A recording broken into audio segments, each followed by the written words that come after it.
Top 5 produktov v starostlivosti o pleť na jeseň. Rovnako ako vrstvíme svoje oblečenie, pretože začína byť chladnejšie, potrebujeme navrstviť aj svoju starostlivosť o pleť. Na jeseň sa zo všetkého najviac teším na svoj retinol. To, že retinol je derivát vitamínu A a vitamín A je veľmi potrebný pre zdravie našej pokožky, už hádam vieme. Prečo je však retinol nevyhnutný práve teraz? Po lete, ktoré vždy dá zabrať našej pokožke, potrebujeme súrne obnovu a presne to nám retinol prináša. Regeneruje, rozžiari, vymení staré a ošľahané bunky za nové, pevné, pružné a žiarivé. Retinol Mary Kay patrí do kategórie dermokozmetiky a to znamená, že preniká priamo do bazálnej bunky. Ako sa to prejaví na našej pleti?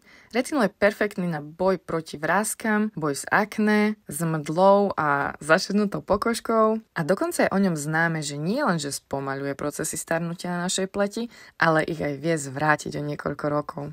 Skvelé, čo? Ak ste ho však nikdy nepoužívali, treba si prejsť procesom retinizácie, ktorý trvá 8 týždňov a rada vás ním prevediem.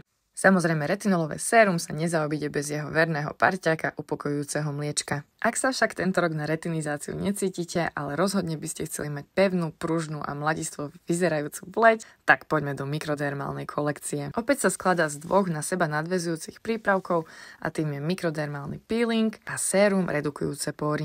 Peeling je mechanický a vďaka jeho špeciálne tvarovaným čiastočkám sa môžeme zbaviť až do 7. vrstvy odumretej kože. Samotné sérum tiež pôsobí priaznivo na rozšírené pory pri zmiešanej a masnej pokožke. S blížiacou sa zimou bude čoraz viac skúšaná aj hydratačná zložka našej skincare.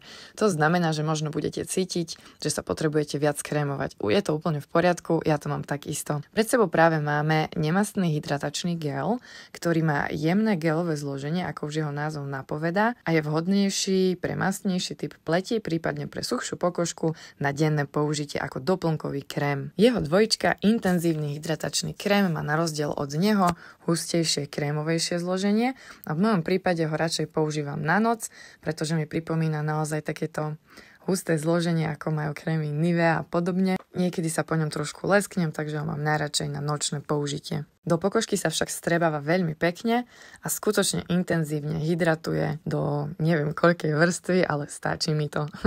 Hydratačný super sérum, opäť z rady Clinical Solution, čiže z našej dermokozmetickej rady, je totálne must go na tieto šialené dni. Obsahuje ceramidy, ktoré majú aj kaktusy na pušti a povedzte mi, kto je väčší profesionál v udržiavaní vody ako taký kaktus. Ja ho používam ráno a večer vždy ako druhé super sérum v kombinácii s nejakým iným obľúbeným podľa časti dňa a popravde si bez neho už svoj deň ani neviem predstaviť.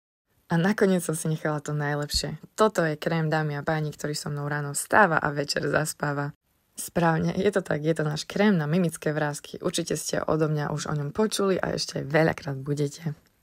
Krém na mimické vrásky je absolútnou novinkou na trhu, na kozmetickom trhu.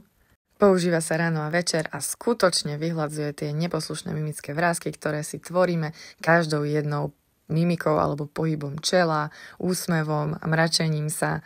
Veď to poznáme. Nielenže nám pomáha zbavovať sa tých aktuálnych vrások, ktoré už máme, ale taktiež pomáha predchádzať vzniku nových vrások a prehlbovaniu tých, ktoré už máme. Samozrejme, čo by to bola za zimná príprava, keby sme si nedali gelovú masku, našu obľúbenú hydratačnú, bezfarebnú masku, ktorú môžeme používať aj na noc. A naozaj už naposledy extra zvlačňujúci nočný krém. To je pre takých suchokožcov, ako som ja. To znamená pre ľudí, ktorí sa neboja masného pocitu na pokožke. Tento špeciálny krém si robí svoju prácu celú noc a ráno sa zobudíte ako znovu zrodené. Ja to volám takú tú vankušikovskú pleť máte. Verím, že predstavu už máte a v prípade, že potrebujete poradiť, ma neváhajte kontaktovať.